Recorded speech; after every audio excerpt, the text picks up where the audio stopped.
Daisy Jail Farm Park, first one of its kind in India, now in Hyderabad. 50% discount on Magic Pass.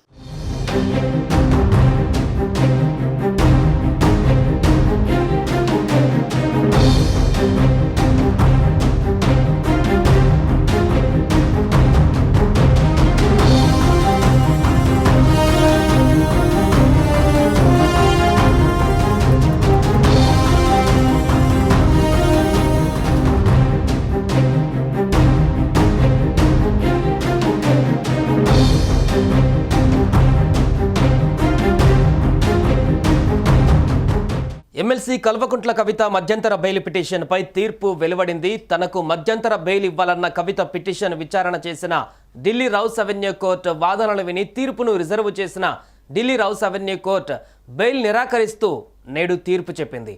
దీంతో కవితకు bail వస్తుందని ఊహించిన ఆమె అభిమానులకు నిరాశ ఎదురైంది. కవితకు బెయిల్ ఇస్తే సాక్షులను ప్రభావితం చేస్తారని బెయిల్ వద్దని ఎన్ఫోర్స్మెంట్ డైరెక్టరేట్ అధికారుల తరపున న్యాయవాదులు వాదించారు. అదే సమయంలో ఆమె కుమారుడికి పరీక్షలు ఉన్నాయని మధ్యంతర బెయిల్ ఇవ్వాలని కవిత తరపున న్యాయవాదులు వాదించారు. అయితే కవితకు న్యాయస్థానంలో ఊరట దక్కలేదు. మార్చి 15న అరెస్ట్ అయిన కల్వకుంట్ల కవిత ప్రస్తుతం తిహార్ జైలులో ఉన్నారు.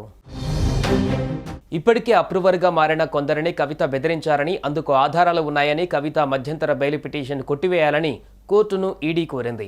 రేపటితో కవిత జ్యుడిషియల్ కస్టడీ ముగియనుంది. దీంతో రేపు కవితను కోర్టులో హాజరుపరిచే అవకాశం ఉంది.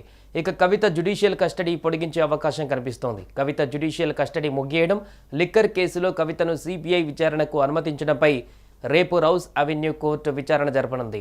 కవిత రెగ్యులర్ బెయిల్ పిటిషన్ పైన ఏప్రిల్ 20న రౌస్ అవెన్యూ కోర్టు విచారణ జరపనుంది.